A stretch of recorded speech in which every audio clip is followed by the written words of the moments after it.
The year 146 BCE is marked as the end of Greek Empire in the history. There used to be a civilization known to put their emphasis on rational and philosophical dialogue that can be seen in the writings of Plato, Aristotle, and Socrates. Things like art, literature, architecture was flourishing in the ancient Athens. Basically, it was the Enlightenment before the Enlightenment. In fact, there was many other small periods of enlightenment in different civilizations across the globe before this world got the Renaissance.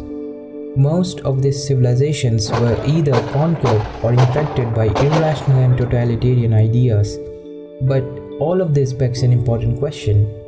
Why does these civilization which emphasizes on rationality didn't survive? Aren't we human just a rational animal who can get persuaded and convinced by arguments? So why can't we accept it, and why do we fight violently against it? Although it's not that difficult to define and align our objective, but reaching for it is a completely different game. The rational approach is always going to work here because whatever is our objective, it should exist in the objective reality in order to be achieved in real world, and rationality is all about navigating the reality for reaching your objective.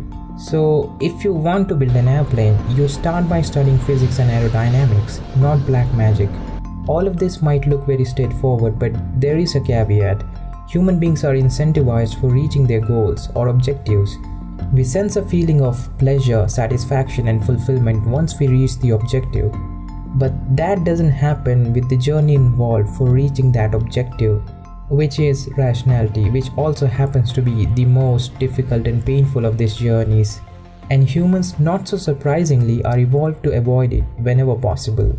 In an abstract form, it works something like this. If it is possible to get the reward without the actual objective, we are more likely to take it because our incentive structure is designed around pain and pleasure, not the objective. The reward system will activate even without the objectives. All you have to do is to trigger the reward function. We can call it a form of reward hacking. Let's take a real life example of it.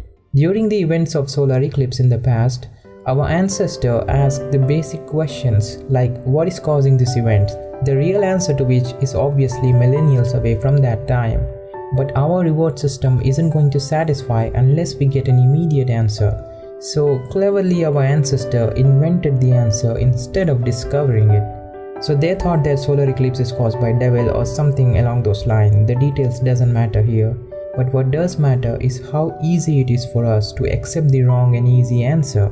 We would rather have the wrong answer than no answer, which shows that humans are incentivized to get the wrong answer rather than the answer which is right. In other words, we humans are really good when it comes to asking questions, but not so good when it comes to questioning the answer that we found.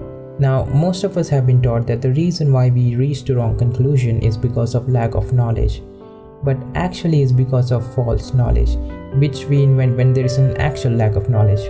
I'm not really sure why evolution kept this behavior in humans. It may be because jumping to the easy but wrong conclusion worked out fine for us because we weren't asking difficult questions back then. And later we started asking some fundamental questions, but we weren't equipped with the right kind of incentive system to answer these questions.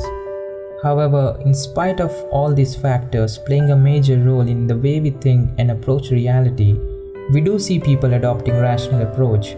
Because humans do have a genuine curiosity as an objective, and sometimes we do tap into it.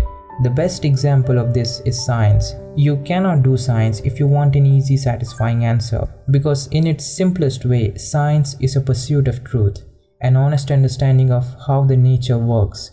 This is the reason why the journey towards achieving a scientific objective is difficult to reward hack, as the objective itself is the understanding of reality.